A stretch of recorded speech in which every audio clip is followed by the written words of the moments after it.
In John 14:14, Jesus makes an amazing promise. If you ask me anything in my name, I will do it. But then in the very next verse, he balances it by saying, if you love me, you will keep my commandments. And it's an interesting question whether he says you will keep, or you must keep, or you should keep. What did Jesus say?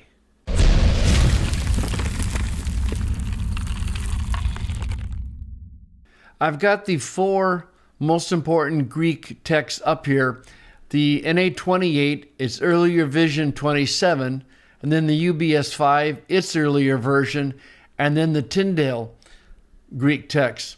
And what's interesting is that they all choose the future, te resite. But when you get over to some of these other translations, like the NIV 11, if you love me, keep my commandments, they turn it into a command. If you go back to the 84 NIV, it's a future. You will obey my command. And I always think it's interesting when a translation from edition to another edition changes. Normally there's something going on there. And you'll notice over in the NLT that they, like the new NIV, go with the command, obey. So what's going on in these verses? Well, as you might expect, there's a textual problem. So if you go over here and look at the textual issues and come down here, you can see te resata, there's your imperative. Te resata, there's your subjunctive, you should keep. And then the text is the future, you will keep. And if you come over here to Metzger's notes, you can see what's going on. He says the majority of the committee prefer the future instead of the imperative. And one of the arguments, while the manuscript evidence is pretty weak on this, they draw a comparison to the future in the next verse. So the idea is, if you love me, you will keep my commandments, and I will ask the Father. So they're seeing the future over here in 14:16 as an evidence that this initially was also a future. I should also mention, if you want to come over here to the UBS 5 text and you want to look at their references, they're always much more complete. But notice that it gives it a C rating. In other words, a C rating isn't a flip of the coin, but there's just not a lot of strong evidence to support this reading or this reading or this reading.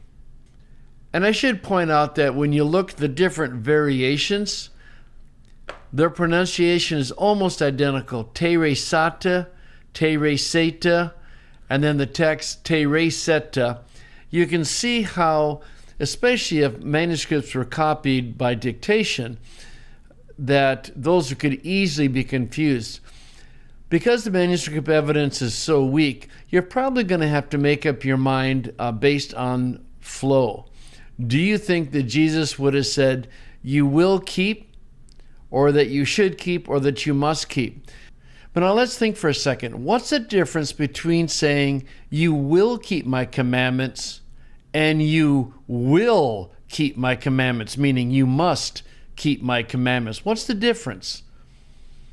Well, if it's an indicative future, it's saying, if it is true that you love me, that means that you will keep my commandments. If it's an imperative force, he's saying, if you love me, then you must keep my commandments. So they're very close in meaning, but they're not quite the same thing, are they? If it's a future, the force is being put on the if clause.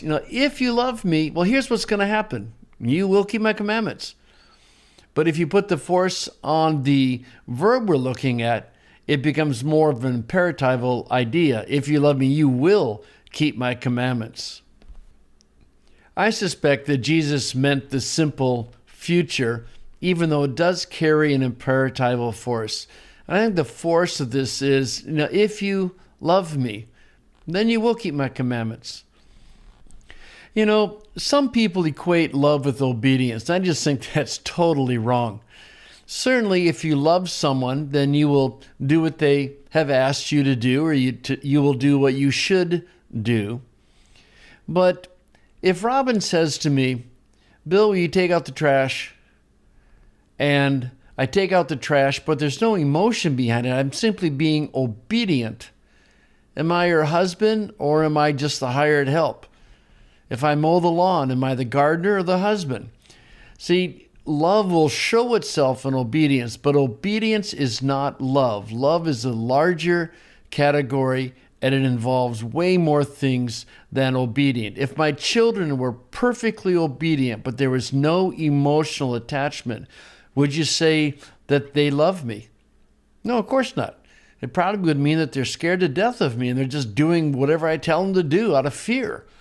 So love is the greater category, but one way in which love shows itself is in obedience to his good commands.